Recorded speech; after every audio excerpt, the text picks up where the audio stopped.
Viewers, India's envoys on Operation Sindoor have begun making their way back to India after putting forth India's story and also exposing Pakistan on the global stage. The all-party delegations, which include leaders of several opposition parties, are now returning home. Putting partisan politics aside, the delegations have put the focus on speaking in one voice for India.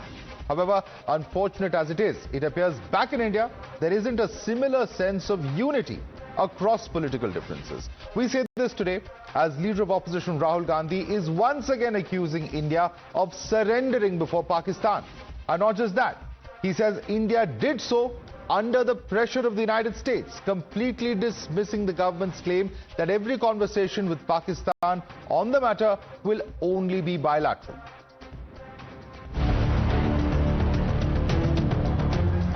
जैसे उधर से Trump ने एक इशारा किया, phone उठाया, कहा मोदी जी क्या कर रहे हो, नरेंद्र सरेंडर, और जी हजूर करके नरेंद्र मोदी जी ने ट्रंप के इशारे का पालन किया। फोन उठाया, कहा मोदी जी क्या कर रहे हो, नरेंद्र सरेंडर, और जी हजूर करके नरेंद्र मोदी जी ने ट्रंप के इशारे का पालन किया। Naturally, a riled up BJP hit back at the Congress and is citing this picture that we are playing out on your screens. The BJP says it was Congress that surrendered to China back when UPA was in power. They also go on to accuse the Congress of towing a pro-Pakistan line at a time when their own MPs have just returned from abroad after exposing Pakistan's support to terror. देखिए, राहुल गांधी जी की कथनी में उनके संस्कार झलकते हैं, जो देश के प्रधानमंत्री के खिलाफ इस तरीके की अभद्र टिप्पणी करता है। परंतु राहुल गांधी, जिनका दिल पाकिस्तान के लिए धड़कता है, उनसे यही उम्मीद की जा सकती है। Well, he should consult his own party member Shashi Tharoor, who has categorically said that India won't come down to any call from any part of the world. Problem is that he believes more on American president than the Indian DGMO or Indian Minister of External Affairs. He should first tell what is the agreement he has signed with the, or MOU he has signed with the Chinese Communist Party, and which is pressurizing him to go against the India.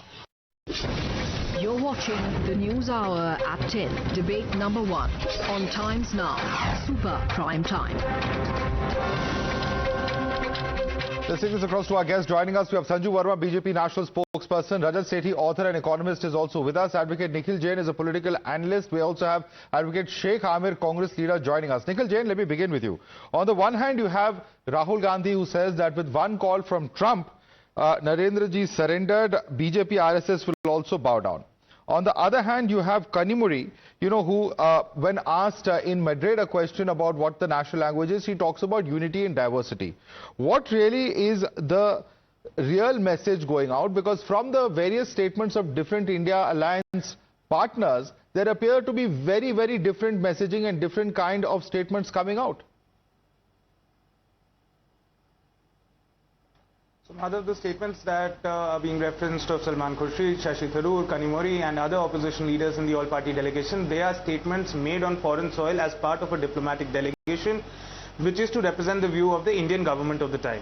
What Rahul Gandhi is saying, he is raising very important questions on why does our Prime Minister not have the courage to come out and tell President Donald Trump that you do not have a right to interfere between our bilateral issues, that you have no right to be telling the world that we have reached a military suspension of operations or a ceasefire, whatever you may call it, before either India or Pakistan could announce it. Is that how it was articulated, Nikhil? Is that how it was articulated?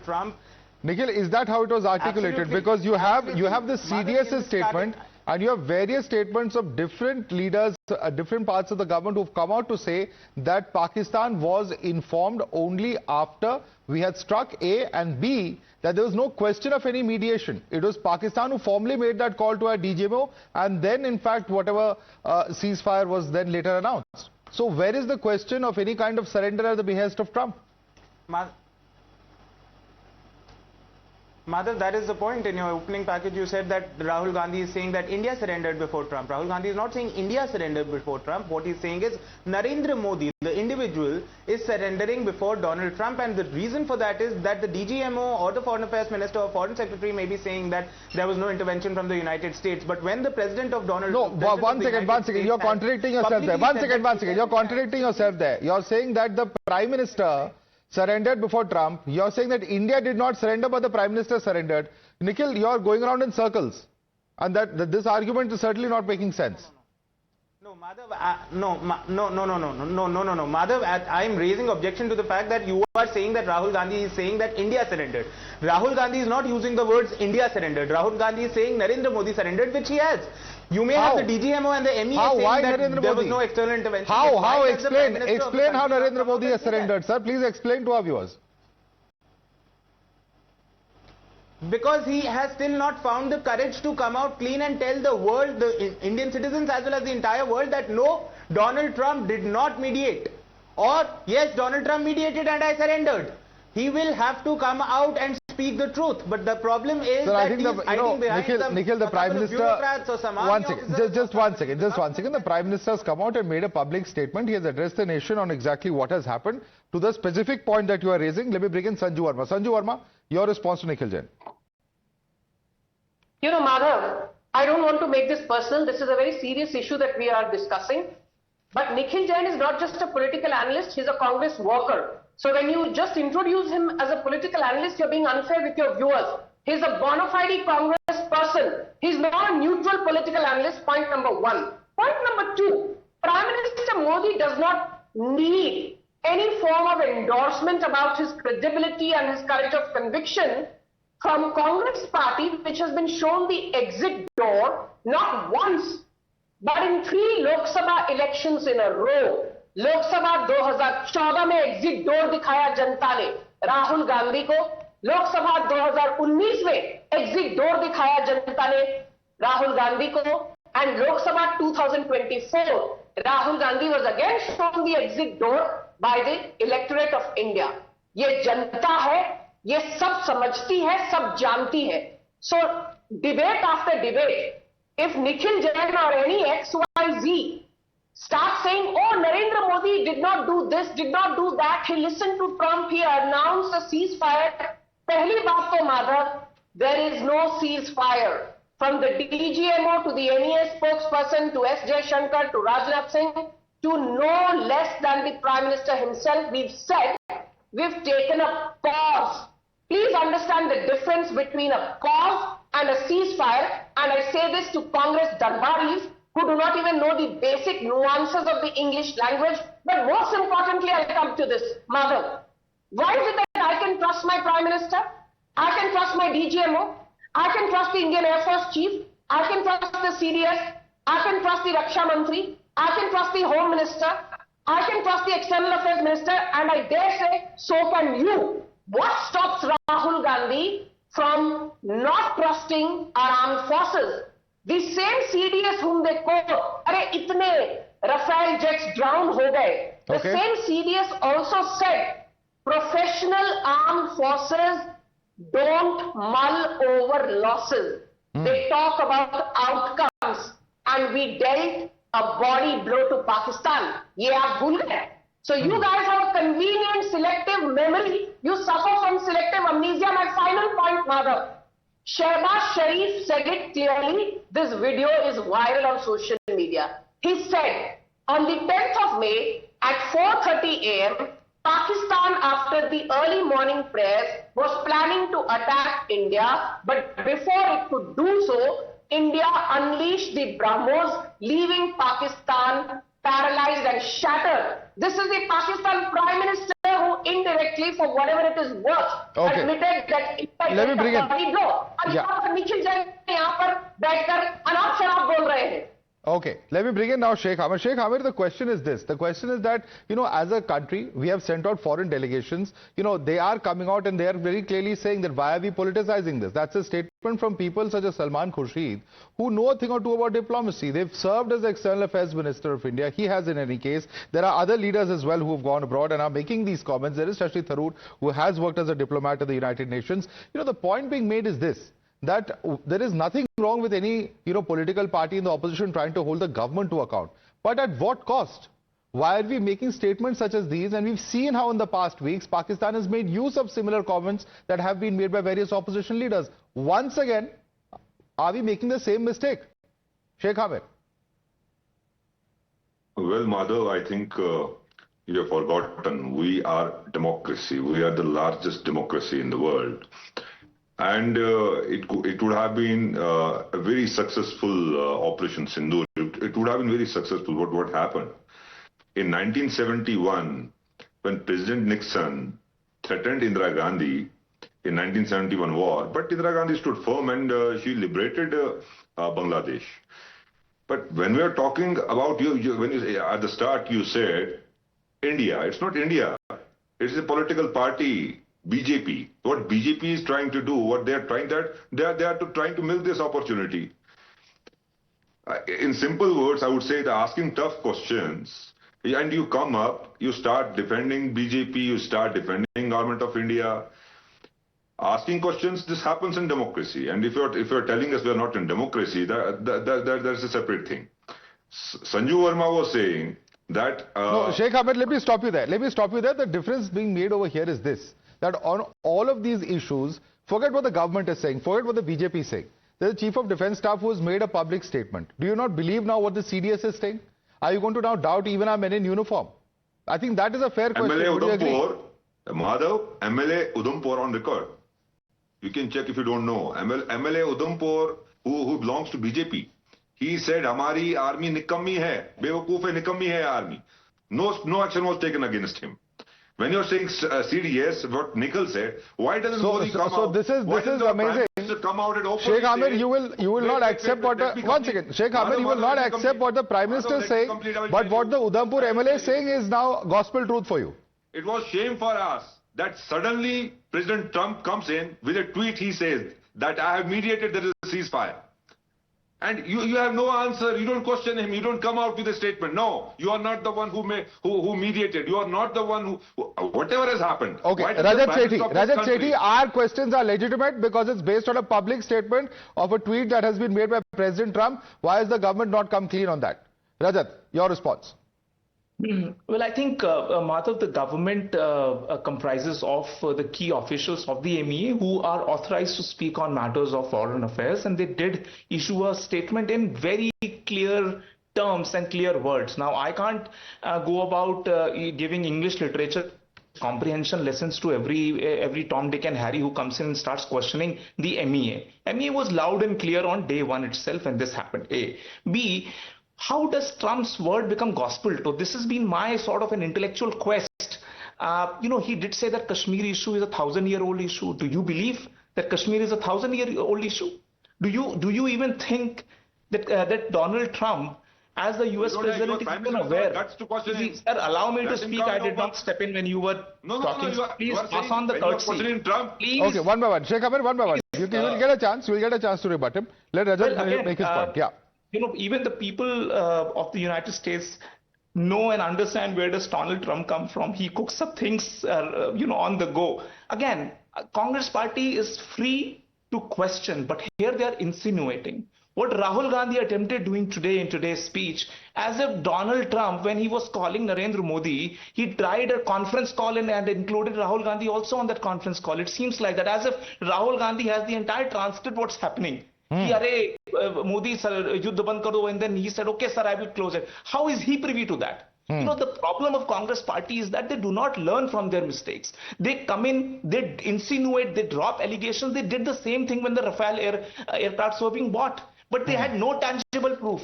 Today, I just want to know what evidence did Rahul Gandhi have. Now, Mr. Nikhil just said that Prime Minister Modi has not said anything against it, so this automatically becomes a proof that Narendra Modi surrendered. Are you devoid of any basic rationality and logic?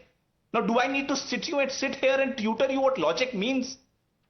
My simple point is, if Rahul Gandhi, and it has never happened historically, Madhav, that an opposition leader, the LOP, stands up and makes such stupid, petulant, childish remarks. If he is making and if he is daring to make such remarks, I openly challenge him that where are the proofs?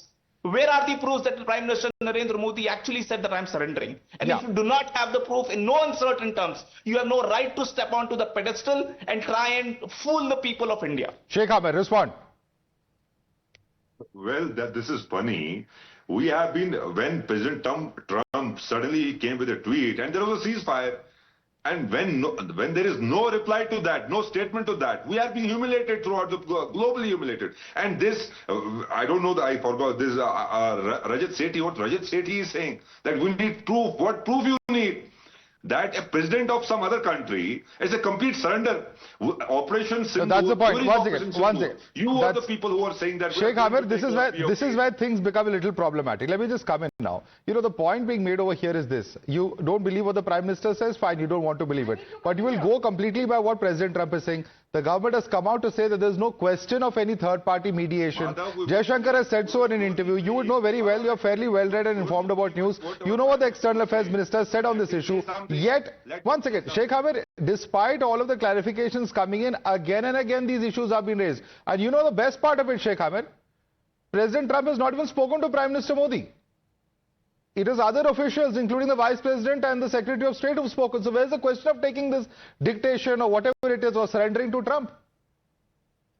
I need to make my point here. He's made wild... Sheikh Ahmed, respond. I am telling you, when you are saying that he hasn't spoken, the word of the mouth from Prime Minister, when Trump has said something and there was a ceasefire. Ceasefire happened. Pakistan celebrated the ceasefire. There was a ceasefire because a tweet came before anybody from the government tweeted. The tweet came from President Trump. I mean, so your problem is not that there is no response to Trump. The problem is, why did Trump tweet first? That is the essence of your complaint. That is the problem that you have. Well, Madhav, President Trump won't listen to you or Mr. Sethi. What are you talking about? What are you talking about? That's on a lighter note, many members of his cabinet say that he doesn't listen to them also. On a lighter note, I think that's something that we all know very well. But Sanju Verma, okay, Sanju Verma, since you made the point, Sanju Verma, please respond. You know, Madhav, just because some people get the privilege of coming on your widely watched show, they should not mistake that for a sign of things to come. The fact of the matter is Rahul Gandhi has lost more than 91 big and small elections in the last 15 years. The electorate has shown him the exit door. So the narrative of Congress that जनता सब समझ चुकी है, इसलिए बार-बार आपको exit door दिखाया गया है. Point number one. Point number two, the DGMO said there was no surgical strike before 2016. The Congress refused to believe. External Affairs Minister said at the start of the operations, we warned Pakistan only terror infrastructure will be attacked. They do not know the meaning of at the start and what before the start means. They should take lessons in English or perhaps refer to Oxford or Webster dictionary. Then the CDS clearly says professional services, as in Indian Armed Forces, we count the outcomes, we don't count the losses. And we inflicted disproportionate costs on Pakistani army. But inko CDS par vishwas nahi hai? No, 1 minute, Madhav. And referring to Sheikh Amir specifically, his video was viral on social media. Barely within 48 hours of Pahalgam terror attack, he said, हमें तो नमाज से मतलब है, हमें तो आज़ान से मतलब है, हमें तो कश्मीर की टूरिज्म से कोई मतलब नहीं, हमें कश्मीर की जीडीपी से कोई मतलब नहीं, हमें इंडियन इकोनॉमी से कोई मतलब नहीं. So Sheikh Amir, you are a radical Islamist. Okay, let's you know, we have addressed this issue. We have addressed this issue on this very same show, but I want to bring in our I think Sheikh Amir, Sheikh Amir can respond if he wants to, but I want to quickly come back to the topic at hand, because I think it's very, very important for us to discuss what is currently happening. Nikhil Jain, can you tell us, when did Prime Minister Modi and President Trump talk, where President Trump allegedly told the Prime Minister to surrender? When did that conversation happen? Can you tell us, Nikhil? Madhav, I can turn around and ask the BJP spokesperson and Rajat Sethi here. What is the proof that there is Sindoor in the veins of the Prime Minister? Do we not understand figures of speech? I don't understand first of all, why are the BJP spokespersons and This is a figure of speech. Today going so you've just admitted on national television. Nikhil Jain, that this is a figure of speech. It's not factually true. There's a little bit of creativity involved. Can I complete the point I'm making? Madhav, am I allowed you can make any number of points, sir. I'm not stopping you. But this is very, very serious. Because I asked you a pointed question as to the claim that is being made by Mr. Gandhi, as to the facts and circumstances surrounding it. And you have said that this is a figure of speech. Do you stand by that statement? Madhav, these are literary tools that are used by politicians. Sometimes it's a hyperbole, sometimes it's a figure of speech, sometimes it's theatrics, sometimes it's things like that. And 2 days ago, some BJP spokesperson was trying to school me about English classes, about figures of speech. The problem, Nikhil Jain, is the reason we have these debates. The reason, one thing you would also concede, Nikhil, is that everybody comes on this debate, comes armed with some amount of facts. The problem is when you say that this goes into the realm of hyperbole, is that, then anybody can make any allegation. There doesn't have to be anything that one has to be concerned about. History be damned, geography be damned, geopolitics be damned. Politics should then rule and be supreme. Rajat, your quick response to Nikhil. This is why I'm saying, Madhav, you make any accusations. You're sitting in the opposition party. By all means, go out and question the government. But question sensibly. Do not insinuate. I did not. Because the moment you insinuate and you accuse. To the substantive allegations, the substantive point that Rahul Gandhi is making, using a literary tool. Nikhil, I think I've given you a chance to substantiate your argument also. You made a statement. I've given you time to clarify the comment that you made as well. Let Rajat come in now. Yeah, so Rahul Gandhi, actually, Madhav, made 2 points. First, he accused the External Affairs Minister Jaishankar of a treasonous act of informing. Again, no basis whatsoever. And this person gets up on a stage and starts blabbering whatever comes to his mind. And today he makes another accusation that during the phone call between Prime Minister Modi and President Trump, this was the conversation where Trump asked Modi to surrender and he said, okay, sir, I will surrender. Now, both these events are actually coming in from the leader of opposition. You tell me historically for the past 80 years, which leader of opposition has been so grotesquely irresponsible that he gets on a pedestal, on a platform, on a national security issue and has the audacity to go out and make such ridiculous, irresponsible, hyperbolic statements? You tell me. Has there been any parallel anywhere in this country, this free country has ever seen? This is shamelessness what Rahul Gandhi has stooped down to. At least for God's sake, leave national security questions out of your dirty politics. Do and debate as much as you can. And again, I'm saying, if he has tangible proof, by all means, go out. Or if you do not have questions, don't make a mockery of this by coming out with these hyperbole statements. Well, I think that's a very important concern that you have raised when it comes to our national interest, when it comes to national security. Should somewhere politics be kept aside? We're taking on a country like Pakistan, which is going to use every trick in the book to take on India. At a time when we are engaged in a proxy war through terror and, of course, a physical sort of engagement that we had as well with our forces a few weeks ago, this is certainly an important point of consideration. Sanju Verma, Rajat Sethi, Advocate Nikhil Jain, Advocate Sheikh Amir, I'd like to thank all of you for joining us this evening.